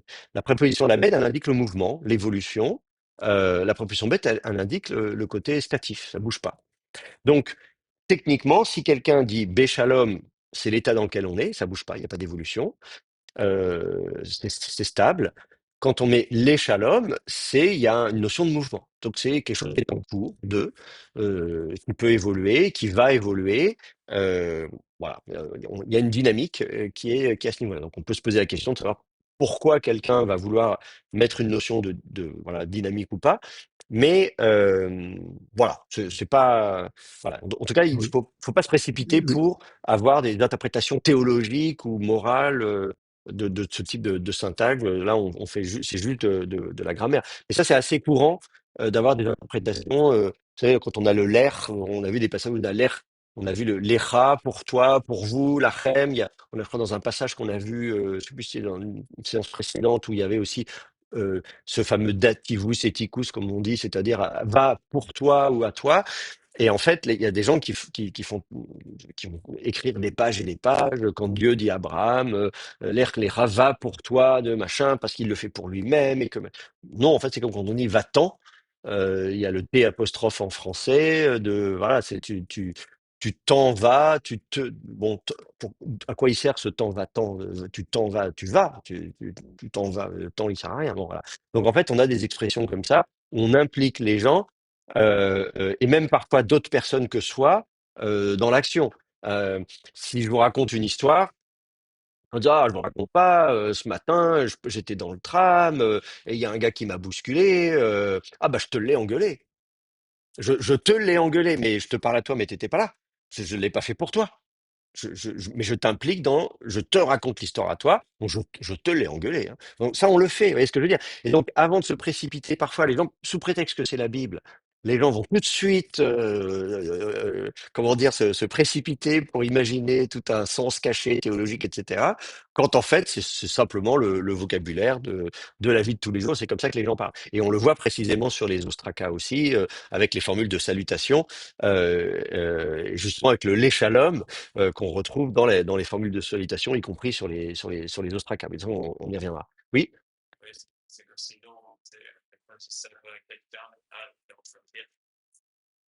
oui, ça va, c'est vrai. Oui, oui. Vous dites ça va, il y a le mouvement, c'est vrai, ça va. Oui, oui, oui, c'est vrai. Non, c'est vrai, il y a beaucoup d'expressions figées comme ça dans les langues, y compris en français. Donc voilà, donc pensez toujours à ça. Alors, est-ce qu'il y a encore des remarques ou des une questions question, là-dessus? juste une question. Oui. Oui, une question subsidiaire, puisque vous connaissez bien l'hébreu moderne, la même personne disait qu'en hébreu moderne, il fallait dire, le shalom quand on dit au revoir et non pas be shalom. C'est quelque chose qui vous rappelle quelque chose? Enfin, ça, Alors, vous la avez une question, idée c'est en là-dessus? hébreu moderne, qu'est-ce qu'on dit? Alors, effectivement, l'hébreu moderne a beaucoup réutilisé des expressions bibliques qui ont été figées et généralisées. Donc, effectivement, le lerch les shalom, ça, c'est devenu très classique en hébreu moderne. Et je pense que c'est d'ailleurs pour ça que quelqu'un qui connaît l'hébreu moderne, un Israélien, qui va s'intéresser au texte biblique, il va voir ici l'erch bé shalom, il va dire, ah non, il y a une erreur. Il va considérer que c'est erroné. Parce qu'en hébreu moderne, maintenant, l'expression figée, effectivement, voilà, c'est les roulés shalom, aller en paix, etc. Bon. Donc, et c'est effectivement les shalom, c'est tout le temps comme ça. Euh, bon, il y a tout un tas d'expressions, et c'est bien d'ailleurs qu'en hébreu moderne, l'effort a été fait d'aller chercher au maximum des expressions bibliques. Euh, euh, voilà, quand vous rencontrez quelqu'un, vous dites Baruch Haba ou Bruchim Habaim, littéralement, béni soit ceux qui y viennent, hein. Euh, et donc voilà, qui est une expression biblique, voilà, mais c'est comme ça qu'on dit bonjour, bienvenue. Bienvenue, donc bienvenue, le fait de venir bien, donc voilà, Baruch Haba, béni le venant, béni soit celui qui vient. Bon, voilà. Et ça, vous l'avez évidemment dans la Bible, Baruch Haba Beshem Adonai, etc. Béni soit celui qui vient au nom du Seigneur. Voilà. Donc, effectivement, vous avez tout un tas d'expressions figées. Mais après, la réalité, c'est que justement dans la Bible, on n'a pas toujours une seule expression, on en a plusieurs. Et donc les Brumenal n'en ont souvent retenu qu'une. Et c'est vrai notamment pour les formules de salutation, on va utiliser shalom. Alors justement, si vous le voulez bien, dans les quelques minutes qui nous restent, je voudrais regarder quelques formules de salutation qu'on trouve en hébreu biblique et de dire, bon, évidemment, ça, je crois qu'on en avait déjà parlé, et puis surtout avec ceux qui font aussi le cours d'hébreu avancé, on fait un ostracon, shalom est utilisé pour la salutation. Et ça, c'est très classique. Alors, il y a plein de façons différentes de le dire. En hébreu moderne, on va dire shalom à quelqu'un, voilà, tout court, un seul mot, shalom. Ça, c'est très facile, maintenant, vous le savez, si vous allez un jour en Israël, vous rencontrez les gens, vous pouvez dire shalom. Bon, voilà. Il y a d'autres façons, vous pouvez dire boker tov si c'est le matin, ça veut dire bon matin, littéralement. Boker, c'est le matin. Voilà, mais sinon, shalom, ça marche très bien. Et sinon, ça va, pour reprendre votre expression tout à l'heure, ça va, là, en hébreu moderne, on va dire ma shalomcha. Si c'est un homme, ma, quoi, shlomcha, le shalom de toi. Quel est ton shalom? Voilà. Ou ma shlomer si c'est une femme, etc. Alors regardez par exemple dans Genèse 29, verset 6. Dans Genèse 29, 6, verset 6, hein, c'est le verset d'avant. Ah mince. Voilà. Vayomer lahem hashalom lo. Il demanda à eux, est-ce que shalom pour lui? D'accord? Donc ça, c'est une première façon de dire les choses. Est-ce que shalom pour lui? Donc, il lui demande, comment vas-tu? Comment va-t-il? Vayomru, ils répondirent, shalom. Vehine Rachel Bito, et voici Rachel, sa fille, Ba'a, venant, Im Hatson, avec le petit bétail. Bon. Euh, et donc, vous voyez ici, vous avez un exemple de la façon dont on peut se saluer, ou en tout cas, là, c'est pas une salutation, puisqu'on demande on s'enquiert de comment va quelqu'un d'autre, hein. Donc, si vous voulez, comment va-t-il? Hashalom lo. Comment vas-tu? Hashalom lecha. Donc ça, dans la Bible, vous allez avoir cette expression-là, qui est différente de Mashlomcha. Vous voyez, on va pas dire Mashlomcha, on va dire Hashalom Lecha. Est-ce que Shalom pour toi, à toi, est-ce qu'il y a du shalom? Imaginez, tiens, c'est comme vous direz, est-ce que tu as du shalom? Et ils répondent, Vayomru shalom. Et ils répondent, il y a du shalom. Shalom, oui. Alors, évidemment, il n'y a pas de verbe être en hébreu. Enfin, il y a un verbe être, mais qui n'est pas utilisé pour dire il y a, vous voyez. Donc, vous avez shalom lo. Est-ce que shalom à lui? Il faut suppléer le verbe être. Est-ce qu'il existe du shalom pour lui? Et puis on répond, il existe du shalom, il existe, on ne précise pas. Donc c'est très court comme réponse, shalom. Donc, euh, euh, en fait, du coup en hébreu moderne, quand on dit shalom, shalom, c'est pareil, il faut dire est-ce que shalom? Oui, shalom. Voilà. Shalom, shalom, shalom, shalom. Bon, voilà, vous pouvez dire, ça dépend quand vous dites sur un ton interrogatif ou négatif. Donc ça, c'est une première façon de dire les choses, mais euh, vous allez voir que très vite, il y a une autre façon, et c'est la façon qu'on va retrouver beaucoup dans les ostracas. C'est dans Genèse 43, 27. euh, et là, on a justement le fameux Leshalom dont on parlait tout à l'heure. On dit Vaïsh al lahem Leshalom, Vayomer, Hashalom avichem, Hazaken, Asher, Abartem, Haodenu, Chai. Donc, Vayishal, il demanda alors, lahem à eux, les shalom, pour le shalom, Vayomer, et il dit, Hashalom, est-ce que shalom, avichem, votre père, Hazaken, le vieux, Asher Amartem, à propos duquel, Amartem, vous avez dit, Ha Odenu, euh, euh, est-ce que Odenu encore avec nous? Non, c'est Odenu, c'est du coup c'est lui, parce que vous savez qu'il y a toujours le piège du nous à la fin, avec le nous intercalaire, qui correspond à la fois à la troisième personne masculin singulier, la première personne commune du pluriel. Donc quand on dit nous, par exemple, c'est hors de lui ou hors de nous. Bon. Donc, est-ce que encore lui vivant? Dans le contexte, c'est lui, puisqu'on parle de la personne. Bon. Donc, et puis ils répondent, Vayomru, Shalom. Euh, euh, Shalom, puis il continue, Leavdecha, pour ton serviteur, pour notre père, Avinu, Odenu, encore lui, Chai, vivant. D'accord? Donc, alors, il pose la question. Donc, c'est Joseph, hein, toujours pareil, qui parle à ses frères. Et évidemment, il n'a pas encore dit je suis Joseph, votre frère. Il n'a pas encore fait le coup d'éclat, etc. Donc, il dit ah, vous m'avez parlé de votre père, votre vieux père, il est encore vivant, tout va bien. Voilà. Donc, c'est une conversation tout à fait classique. Vous rencontrez des gens, ça va, et la famille, ça va, le travail, ça va, la santé, ça va. Voilà, et on pose la question comme ça. Donc, et là, c'est intéressant. Donc, il demande, il s'enquiert auprès d'eux à propos du shalom. Donc ça, c'est classique. Donc on pourrait traduire en français, il les salua, hein, d'une certaine manière, parce que c'est ça, c'est des salutations. Mais sauf que là, on précise que ce dont on s'enquiert, c'est le shalom. Euh, et ensuite, on précise, c'est-à-dire parce que quand on dit, voilà, il s'enquiert du shalom, donc soit il leur demande le shalom de eux, parce qu'après on dit, Vayomer shalom avichem, et votre père. Donc la première, il y a deux possibilités de comprendre ces deux phrases. On peut dire que la deuxième explicite la première. La première dit il s'enquiert auprès d'eux du shalom. Et la deuxième pourrait être plus précisément, il leur dit et alors et votre père, comment ça va, etc. Donc soit la deuxième explicite la première, ou bien la première c'est il leur demande à propos du shalom de manière générale, comme vous rencontrez quelqu'un, ça va? Et donc, sous-entendu, c'est eux-mêmes. Et là, c'est le shalom de eux. Et ensuite, après après s'être renseigné sur leur shalom à eux, ensuite, ils s'enquièrent du shalom de leur père et il dit, est-ce que shalom, votre père, Azaken, etc. Alors là, il y a une différence syntaxique. Ici, on n'a pas la préposition la même, lamed. Il dit pas ha-shalom les avichem. On a est-ce que shalom avichem, votre père est shalom. Donc là, c'est surprenant. Euh, et eux, ils répondent à la fin, et donc ils disent, il y a du shalom, les avdecha pour ton serviteur, pour notre père, il est encore en vie. Et là, vous retrouvez de nouveau la préposition lamed. Donc normalement,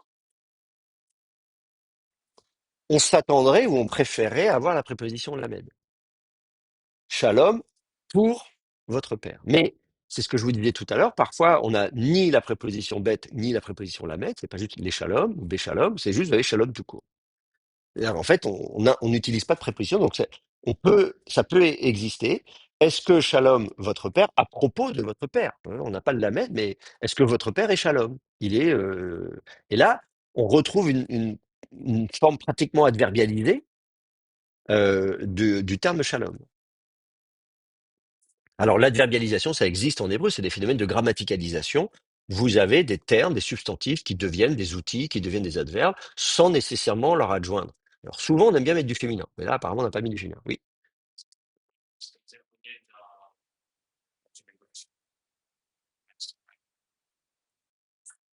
Alors, est-ce que ça peut témoigner d'une évolution de la langue? Bah, sauf que on a quand même les shalom ici et shalom juste après. Il faudrait imaginer que ce soit quelqu'un d'autre qui a écrit ça. C'est une bonne question, mais là, comme ça, je suis pas super convaincu. Mais après, j'ai pas réfléchi.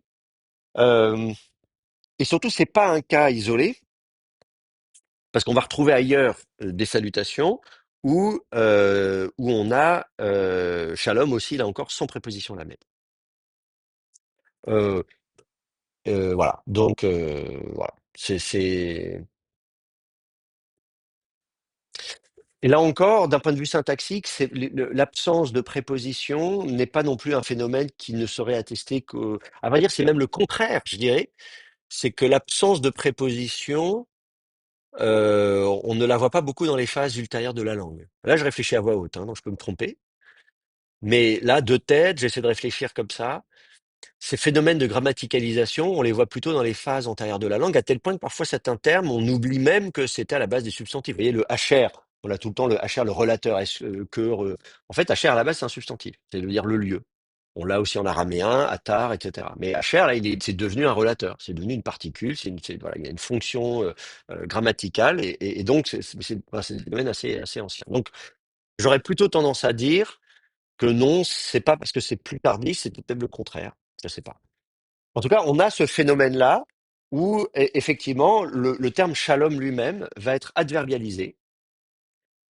Et donc la syntaxe est particulièrement réduite. Alors ça se fait, comme je le dis, les mots, les phénomènes d'adverbialisation, de grammaticalisation, c'est précisément avec des mots-outils et des mots qui sont utilisés de façon très régulièrement et où on finit même à la limite par ne plus penser exactement à ce qu'ils veulent dire.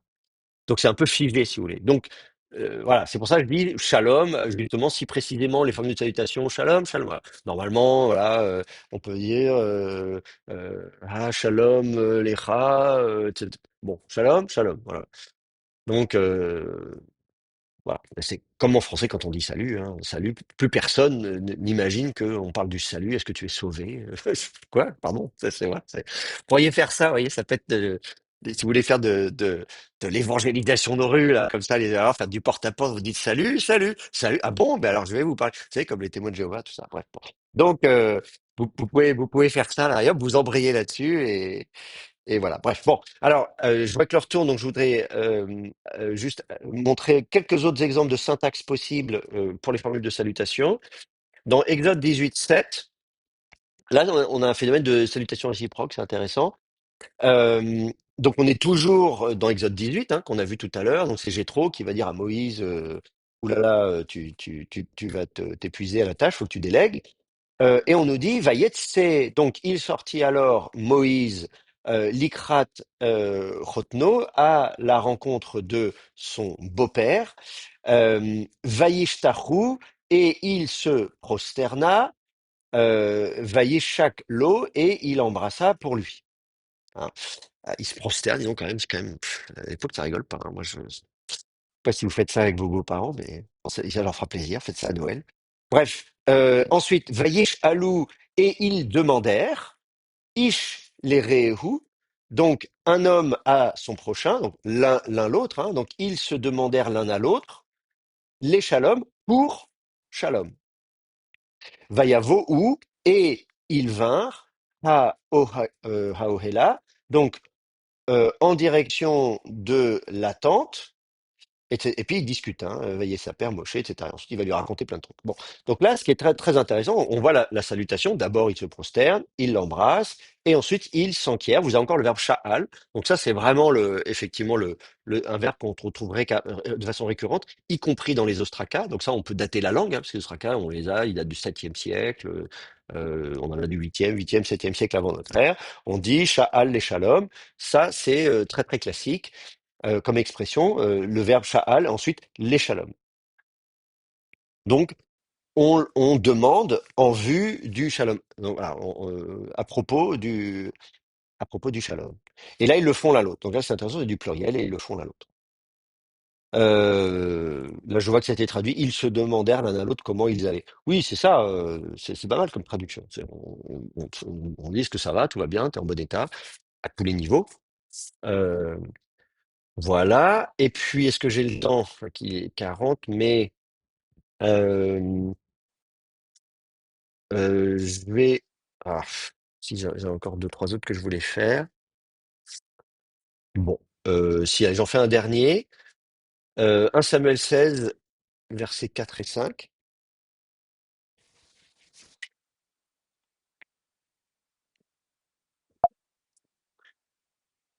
Euh, Donc Samuel fit ce que le Seigneur avait dit, il se rendit à Bethléem. Donc on est dans un Samuel 16 et vous savez que donc ça, dans un Samuel 16, c'est après une fois que Saül a été, parce que donc chapitre 13, 14, 15, Saül est roi, mais à plusieurs reprises, il ne fait pas ce qu'on lui a dit de faire. Et donc finalement Dieu dit, bon bah moi je rejette Saül, donc maintenant il va falloir choisir un autre roi, et cet autre roi ça va être David. Et là David va entrer en scène, et puis ensuite vous aurez au chapitre 17, je crois, l'histoire de Goliath, tout ça, enfin bref. Voilà. Donc on est à ce moment-là, donc Samuel, il est là.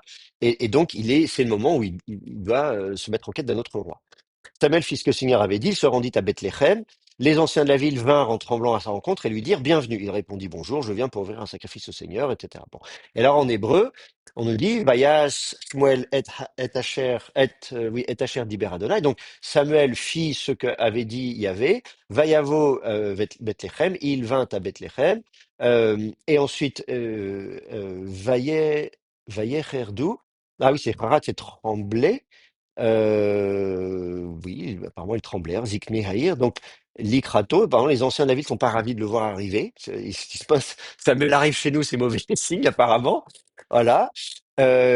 Ensuite, Vayomer Shalom. Voilà, donc il dit Shalom. Euh, euh, donc, Vayomer Shalom Boecha. Donc, ta venue.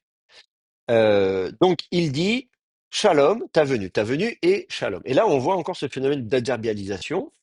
Donc, la venue est caractérisée comment? Elle est caractérisée par Shalom, c'est-à-dire tout va bien. Tu viens, euh, est-ce que tu viens parce que ça va mal ou est-ce que tu viens parce que ça va bien? Tu vois, qu'est-ce qui caractérise ta venue? Elle est caractérisée par quoi? Par, tu mets quelle étiquette? Shalom ou pas shalom, hein, voilà. Donc c'est mauvais signe ou c'est bon signe? Et donc, est-ce que tu viens, alors on peut dire, est-ce que tu viens en paix? Les gens, ils font ça, vous savez, comme dire, je viens en paix. Voilà. Genre, je viens pas pour faire la guerre, je viens pour faire la paix, etc. Voilà. Donc là, ce qui est très intéressant, c'est que effectivement, on voit encore Shalom ici. euh, euh, qui est donc adverbialisé, il n'y a pas de préposition lamed. Je vois aussi qu'il y a des manuscrits, beaucoup de manuscrits qui ont le pluriel. On nous dit quel pluriel. Voir, la Septante, le Syriaque, le Targum, etc., etc. Donc, va Yomuru. Ils dirent, est-ce que ta venue est shalom? Alors, évidemment, c'est les iknéaïr, parce que la venue, boécha, ta venue à toi. Donc, si on parle de ta venue à toi, c'est donc on s'adresse à Samuel. Donc, il dit, si c'est du singulier, qui? Donc, on comprend que c'est les anciens de la ville. Donc, soit c'est du collectif, soit c'est ils ont oublié le verbe. En tout cas, voilà. Donc, pour la salutation, ce qui est intéressant, c'est que je vous dis, on voit de nouveau cette idée de shalom qui est utilisée comme un mot-clé, un mot-outil, et donc il n'a pas besoin d'être précédé d'une préposition de quoi que ce soit. Et ensuite, qu'est-ce qu'il répond verset 5? Vayomer, shalom, et il répondit, shalom. L'Isboar, pour, donc c'est avoir ses sacrifices, hein, pour sacrifier à Yahvé, bâti, je suis venu. Donc il répondit, shalom, je suis venu pour sacrifier à Yahvé. Donc, ils arrivent en disant, on espère que tu viens, que ce qui caractérise ta venue, c'est Shalom, et il leur répond Shalom. Alors là, peut-être il faut supposer que c'est un interrogatif. Il dit, est-ce que Shalom, ta venue, tu viens Shalom? Et il répondit, oui, oui, Shalom. Voilà. Donc là, vous voyez un peu le fait que le mot Shalom est vraiment devenu un mot outil. C'est vraiment le mot outil. Donc, on a une syntaxe très ramassée, très réduite. Toi, shalom? Oui, moi, shalom. Bon, voilà. Shalom, shalom. Voilà. C'est très clair. Et la question est d'autant plus importante. Et là, c'est pas simplement des salutations tout à fait polies, comme dire ah, shalom, shalom, shalom, parce qu'on nous dit avant qu'ils tremblent. Donc, on dit en fait, ils ont peur, les anciens de la ville. Donc, c'est pas juste une formule de politesse. Euh, on, euh, euh, on sent que voilà, on sent qu'ils ont le souci d'une certaine manière de savoir qu'est-ce qu'il a. Et donc, il dit non, non, tout va bien. Je viens. Ouais, voilà. Donc voilà, c'est un peu qu'on dit ça va, mais ça va au sens ça va, tout va bien. Il répond oui, tout va bien. Je viens juste faire un sacrifice. Bon, voilà. Donc ils sont contents. Ok. Bon, alors j'ai en fait quelques autres occurrences, mais on n'a pas le temps de les faire maintenant, mais c'est pas grave, je vais continuer la prochaine fois. on va se retrouver donc après les vacances. On a encore un peu de temps devant nous et surtout, il y aura l'examen. Donc, vous pouvez réviser tout ça. Mais là, voilà, on en arrive de toute façon plus ou moins à la fin du cours. On a déjà fait pas mal de choses et je pense que là, vous êtes rompu déjà à l'exercice d'étudier le thème des occurrences de Shalom dans différents contextes. Oui. Alors l'examen, je l'ai signalé sur Moodle. J'ai mis les informations sur Moodle pour l'examen. On a choisi, la dernière fois, on avait discuté de qu'est-ce que vous arrangez comme date. Et on a dit que, alors je vais vous dire ça tout de suite pour pas dire de bêtises. Non, c'est pas ce cours-là.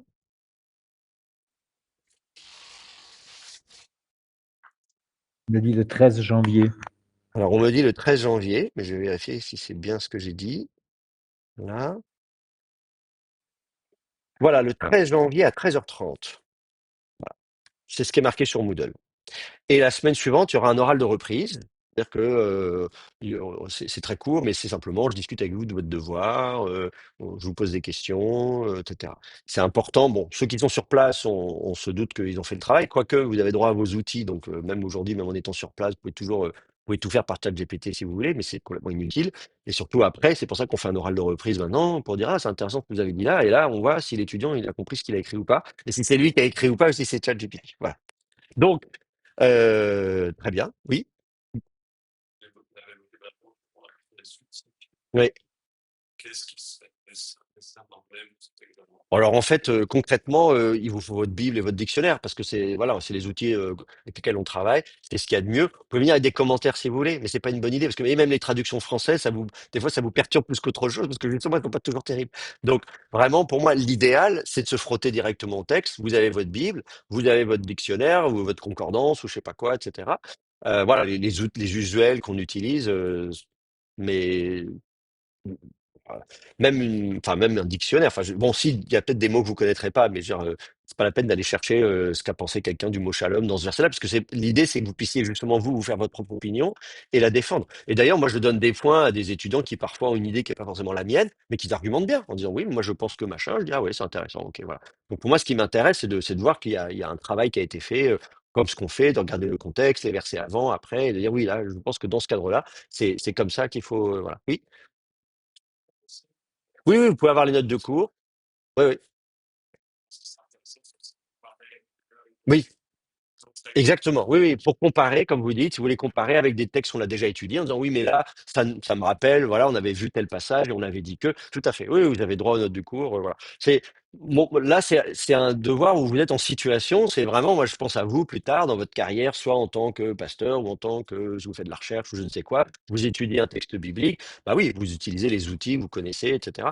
La contrainte, c'est que vous êtes limité dans le temps. Voilà. Donc là, il y aura un certain nombre de textes. Normalement, 4 heures, c'est bon.